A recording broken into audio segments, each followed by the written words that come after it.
the guitar tone on Energetic Disassembly by Watchtower. So this is recorded in the mid 80s when people at the studios, if they recorded country and punk rock bands and singer-songwriter in Austin, Texas, they didn't really have like one way to do anything. It was just kind of going, well, it sounds good to me, you know, but they're just an engineer and they're not really producing. I mean, they're a producer because it's just a hat on the shelf that they put on. Right. But so that was recorded, and I apologize if I'm bursting any bubbles, but for anybody, but that guitar tone was recorded from a Sun solid state head plugged into a PV SP1 PA cabinet. Wow. Mic'd up. And that is just like, it's cutting your head off as far as the high end and buzz. And I think it was a rat pedal or something. Yep. It was just distortion pedal, which if you check all that off, you think about the kind of music that the early extreme music, that might sound like an awesome guitar tone for guitar players of a certain ilk, you know, who love, I bet that sounds incredible, you know, that's awesome. Because the lo-fi thing is a thing, as you know, Bathory and yourself, and just that lo-fi thing can be badass. But later on in hindsight, maybe not for Billy White and Watchtower because of the kind of music it was.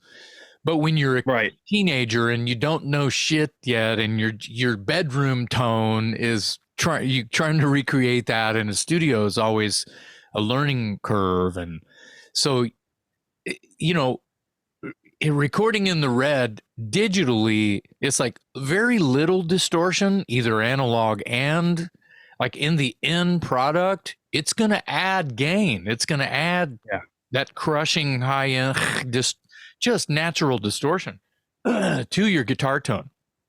Yep. Now I feel like some of those early Slayer records it's still okay. I think that they did a brilliant job, Bill Matoyer in them. I think that they did a brilliant job of recreating what those guys wanted. And then by the time they recorded, of course, the legendary Rain and Blood, whoever was the engineer on that didn't let them bring in their rat pedal or their boss, you know, their orange boss pedal, their heavy metal pedal. They were like, leave that out of the chain. Let's go in direct like Angus Young, and let's record what your fucking amp sounds like. Your guitar in your fucking amp. Let's do that. And oh my God, to hear extreme metal music, you know, Slayer, recorded that way makes me very happy. You hear every fucking note played. It's not being held back by, as we all love, the lo-fi, is everything fighting each other in the mix or the whatever. Rain and Blood is like a Bible to what we're talking 100%. About. Yeah. My main amp is a JCM 800, just like Carrie and, you know, Jeff. And I think people are actually surprised when they first plug into an 800 how little gain those actually have. There's like almost, I mean, it's like almost AC/DC territory, like tone, you know, when you plug in. But so you really have to dig in. You know, they used hot pickups, EMGs and stuff. And when you have that, you know, you take the rat out, you know, you take the tube screamer out, and it's just like you're just getting the notes, you know. So but you know, it's something weird about the less gain you use on a recording, almost the heavier it sounds in certain ways because it's more percussive. I'm just to be clear, live is different. Okay, put as many fucking heavy metal pedals in your chain as you fucking want. But the point is in the studio, it's kind of like a different animal, and sometimes even uncomfortable for everyone to record. Like what you hear in your headphones, what you hear through your amp. Oh, that's not what I'm used to at all, until you understand that's going to come later. Like that, the metal, the emotional, like destroy. That's going to happen later, and not necessarily what people are suggesting to you in your earliest experiences recording. So exactly, my hat's off to you for coming from like that I'll use it again, the Bathory way, the bedroom tone, and using it to your advantage to create what you fell in love with when you're writing Toxic Holocaust material. And I feel what's funny? Go ahead.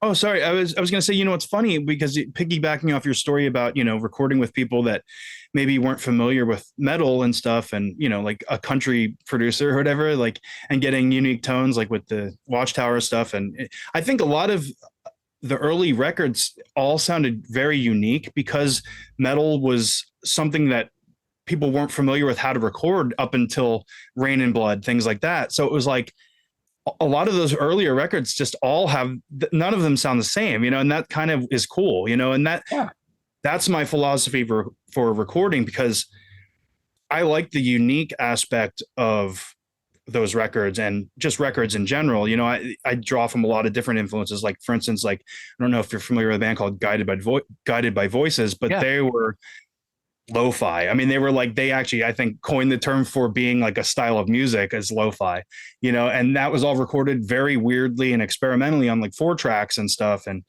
I'm influenced by that and like Bathory, but also really, like I said, David Bowie recordings and very good productions too. So I like just records that have unique characteristics, and a lot of bands I've noticed from recording them and stuff, they're afraid to kind of do that or break outside of the mold of like what's, acceptable in metal recordings now. Like, everybody kind of chases that.